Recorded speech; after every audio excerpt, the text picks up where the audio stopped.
మరి అంతకంటే గొప్పవాడండి అంటారు బ్యాంక్ బ్యాలెన్స్ పెరగటం కోసం. పెరుగుతుంటుంది ఇక్కడ. ప్రపంచాన్ని శాసిస్తుంది డబ్బు అన్న నాకన్నా గుర్తుపెట్టుకో.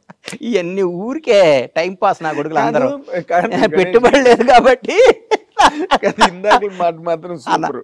నువ్వు చిన్న బూత్ తిట్టాలంటే 10,000, పెద్ద బూత్ తిట్టాలంటే ₹1,00,000, అందరినీ కలిపి తిట్టాలంటే 10 లక్షలు ఛార్జ్ అని పెడితే అసలు ఈ బూతులే మర్చిపోతారు. బూతులు మర్చిపోవడం కాదు అసలు అంతా. మనది ఒక అద్భుతమైన దేశం.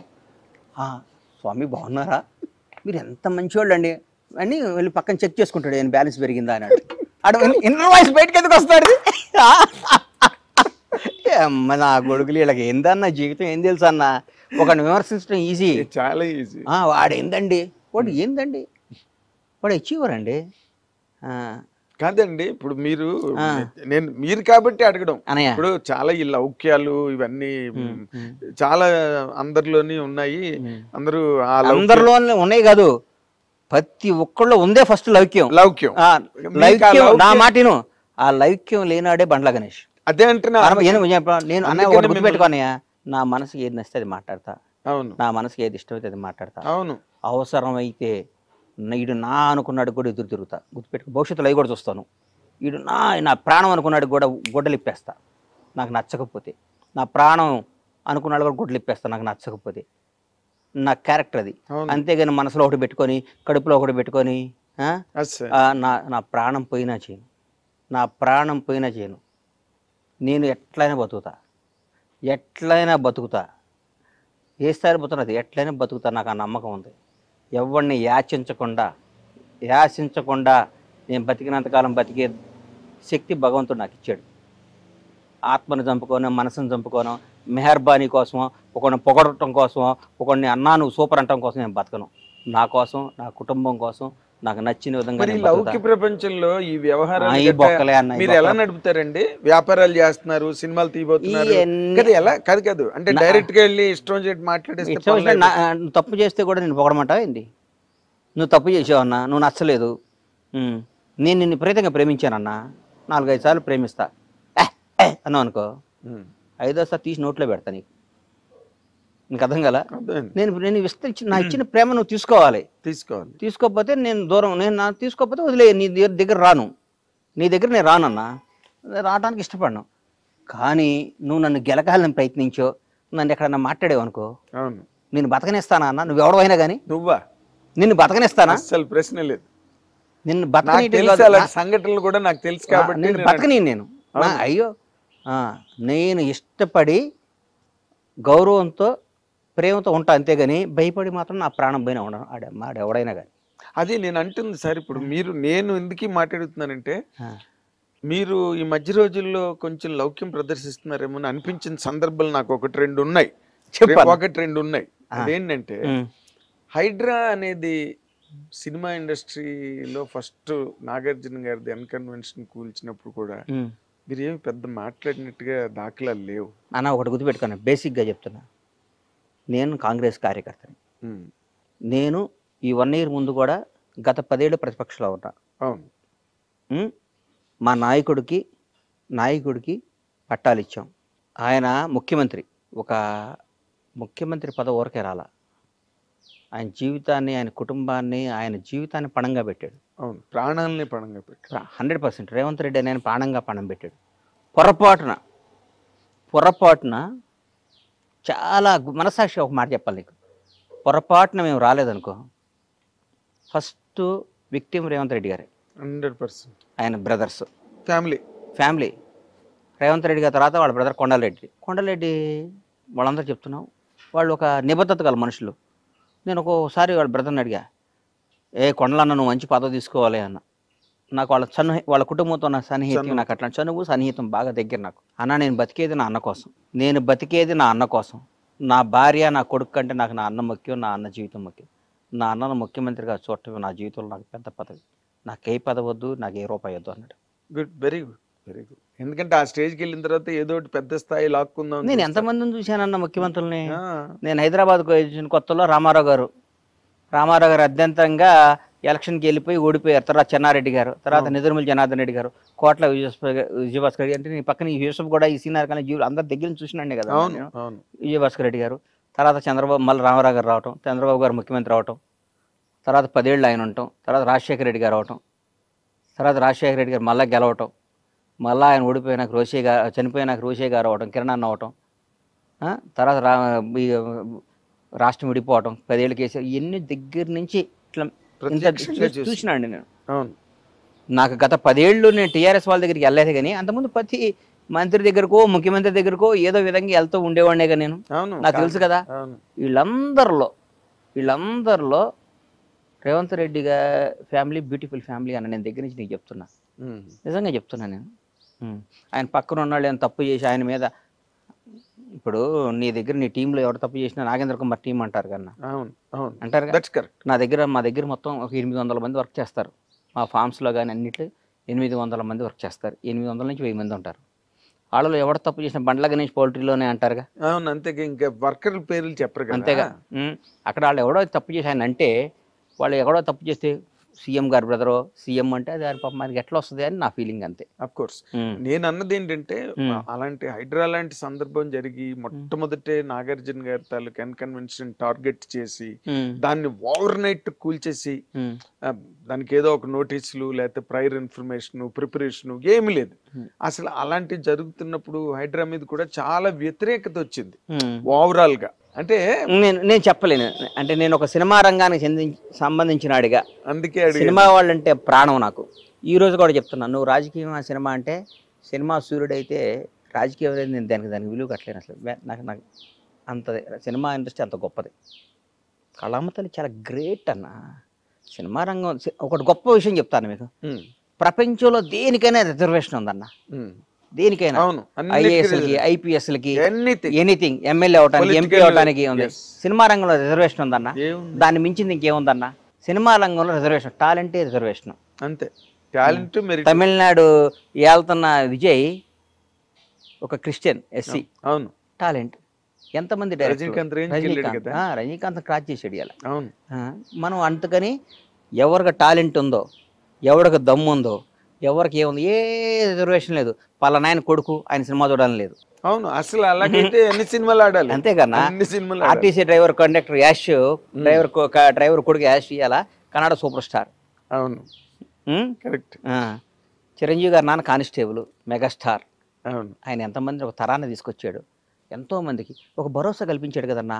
రే, ఎవడైనా ఒక ఇస్త్రీ చేసుకునే వాడి పిల్లాడైనా, ఆర్టీసీ రిక్షా దొక్కి వాడి పిల్లాడైనా, ఒక చిన్న ఎంప్లాయ్ పిల్లాడైనా, ఒక చిన్న ఆర్టీసీ డ్రైవర్ పిల్లాడైనా, చిన్న కోడిగుడ్లు అమ్ముకునే కోళ్ళ రైతు పిల్లాడే, కోళ్ళ రైతు, ఒక 2000 కోళ్ళు ఉన్న కోళ్ళ రైతు కొడుకైనా సరే సినిమా రంగానికి వెళ్ళొచ్చు, పైకి రావచ్చు అంటానికి.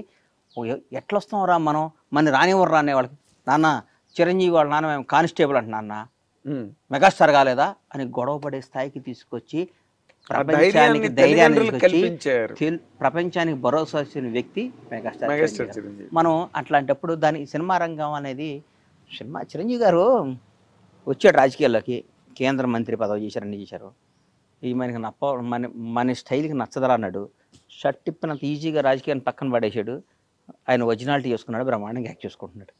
అవును, ఇంటర్వ్యూలో చెప్పారు కూడా, నాదేని ప్రపంచం నేను ఎన్నిసార్లు అనిపిస్తుందో.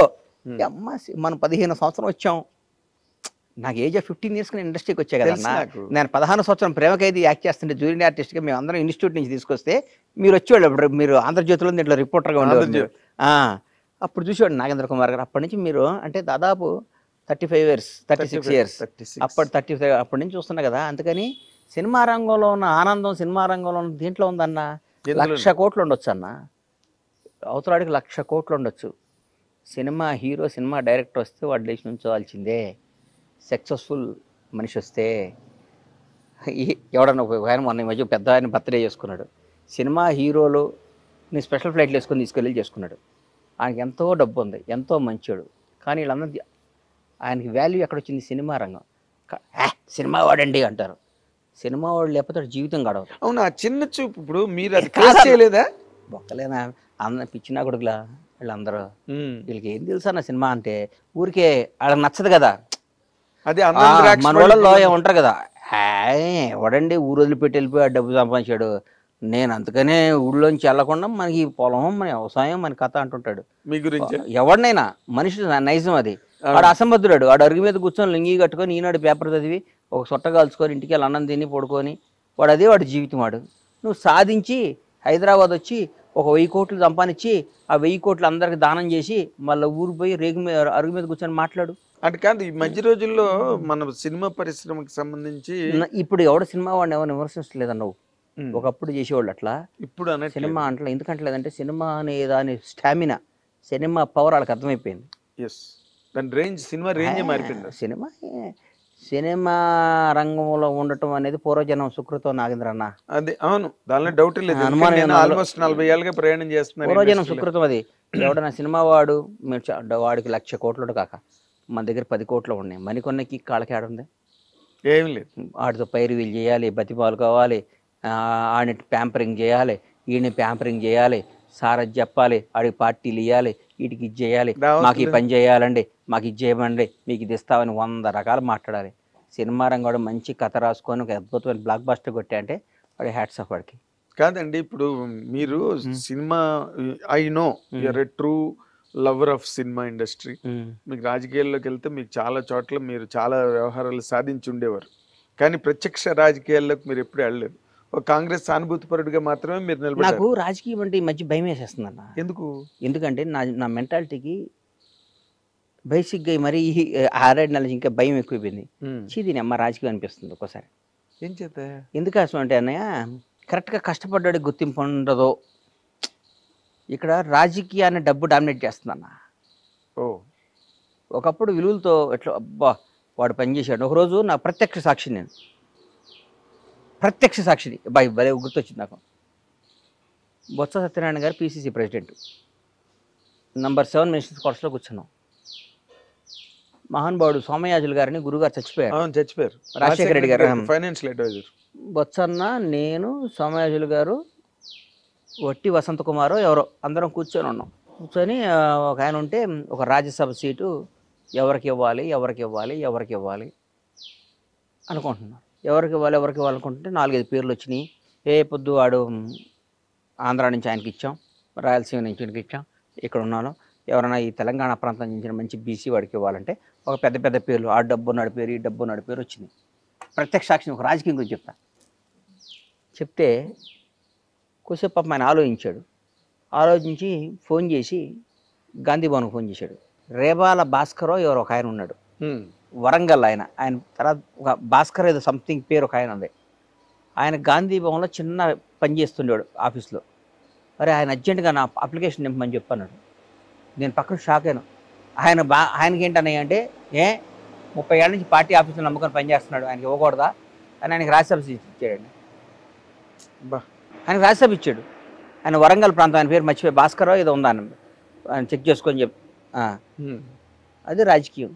ఇప్పుడు 100 కోట్లు ఇస్తాడా, ఇటు 200 కోట్లు ఇస్తాడా, వీడికి ఫార్మా కంపెనీ ఉందా? ఇప్పుడు మీ కాంగ్రెస్ ఏనండి, ఇప్పుడు కాదు, ఇప్పుడు మా కాంగ్రెస్ పార్టీ గురించి, గత రాజకీయాల గురించి చెప్తున్నా. ప్రస్తుత మా పార్టీ గురించి అట్లా, వీడికి గ్రనైట్ ఫ్యాక్టరీ ఉందా, వీడికి ఫార్మా ఉందా, వీడు 800 కోట్లు ఇస్తాడు, ఈ డబ్బులకి ఇది అమ్ముదాం, అట్లా ఆలోచిస్తున్నారు. అట్లా ఆలోచించినప్పుడు కార్యకర్తకి ఎక్కడ న్యాయం జరిగింది? ఇక్కడ కార్యకర్త పార్టీ కోసం పిల్లని వదిలిపెట్టి అన్ని వ్యాపారాలు వదిలిపెట్టుకొని జెండా మోసి జై కాంగ్రెస్, జై టీఆర్ఎస్, జై టీడీపీ, జై జనసేన అనే కార్యకర్తకి వాడు డబ్బు సంపాదించుకొని వాడు వ్యాపారం చేసి, వాడు వ్యవసాయం చేసి, వాడు వ్యాపారం చేస్తే వాడిని జెండా మోసి వాడు ఎవరు మోస్తారు? నువ్వు పిలుపునియంగాలి ధర్నాలు ఎవరు చేస్తారు? నువ్వు పిలుపునియంగాలి బంధువులు ఎవరు చేస్తారో? నువ్వు పిలుపునియంగాలి నీ మీటింగులకు వచ్చి జై ఎవరు కొడతారు? నీ జై కొట్టే అంటే వాడికి ఒక రోజు పోతుంది. వాడు సంవత్సరంలో ప్రతిపక్షంలో ఉన్నప్పుడు ఒక 50 రోజులు 60 రోజులు ఈ ధర్నాలు పనులు చేసి ఒక 50 రోజులు పండగలకు పోయి వాడు ఎక్కడ సంపాదిస్తాడు జీవితంలో? నిజమైన కార్యకర్త ఎక్కడ సంపాదిస్తాడు? చూడాలి కదా వాళ్ళు. వాళ్ళని చూడకుండా వాళ్ళని ఈ గత గవర్నమెంట్లో ఈయన రియల్ ఎస్టేట్ చేసి 1000 కోట్లు సంపాదించాడు. ఆ స్కామ్ చేసి ఆ 1000 కోట్లని పార్టీ తీసుకుంటే ఇక 300 కోట్ల 400 కోట్ల డబ్బులు వస్తాయి. ఆ 400 కోట్లు మన పార్టీకి ఉపయోగపడతాయి అని ఆలోచించినప్పుడు రాజకీయం చేయడం ఎందుకన్నా? కరెక్ట్. నేనేం చెప్తున్నానంటే కార్యకర్తగా పుట్టడం తప్పు కాదు, మీరు కార్యకర్తగా చచ్చిపోవటం అంతే కదన్నా. మన కార్యకర్తగానే ఉండాలా? నువ్వు ఏ ఎండగా గొడుగు బట్టి కాదు ఏ ఎండగా గొడుగు బట్టి ఎవరి దగ్గర వీలైతే అంతమంది దోసుకొని ఇవాళ ఈ పార్టీలో ఉండి, రేపు ఇంకో పార్టీలో ఉండి, ఎల్లుండి ఇంకో పార్టీ వస్తే, నేను అంతకుముందు కాంగ్రెస్లో ఉండి తర్వాత టీఆర్ఎస్లోకి వచ్చి మళ్ళీ ఇవాళ కాంగ్రెస్కి వచ్చి రేపు మళ్ళీ ఇంకోసారి బీజేపీ వస్తే బీజేపీలోకి వెళ్ళిపోయి ఇంకోసారి ఇంకో పార్టీలోకి వెళ్ళిపోయేవాడిదే రాజ్యం. అవును, అదే ఇవాళ రాజ్యం అది. అంటే ఇప్పుడు ప్రస్తుతం నేను 7th క్లాస్ చదువుతున్నప్పుడు ముగిలిగిద్ద స్కూల్లో షాద్నగర్లో ఉన్నప్పుడు బయటకు వస్తే ఇందిరాగాంధీ చచ్చిపోయింది. ఆ రోజు నాకు గుండెల్లో పడిపోయింది, అయ్యో పాపం అమ్మని చంపేశారా అని. అప్పటి నుంచి నేను కాంగ్రెసే, ఉండకపోని అధికారంలో రాకపోని కాంగ్రెస్ అంటే ఇష్టం అని నాలాంటికి రాజకీయం పనికిరాదని ఫీల్ అవుతున్నాను నేను. కానీ మీరు బాగానే వ్యవహారకర్త కూడా, లౌక్యం లేకపోవడం, కుండబద్దలు కొట్టినట్టు మాట్లాడి ఇవన్నీ ఉండటంతో పాటు మీరు మంచి వ్యవహారకర్త. అంటే ఒక వ్యూహాన్ని కరెక్ట్ గా ఇంప్లిమెంట్ చేయలేదు, అవన్నీ ఉపయోగం లేదన్న. దాన్ని డామినేట్ చేస్తుంది డబ్బు. ఇవ్వాలి మీ దగ్గర డబ్బు లేదండి, డబ్బున్నా కానీ డబ్బు అంటే ఇట్లా నేను వేల కోట్లు నా దగ్గర లేవు. హిట్ టీవీ యాప్, ఇందులో short news, live news, entertainment shows, movies, digital magazines తో పాటు మీ జిల్లా వార్తలను కూడా ఫ్రీగా చూడొచ్చు.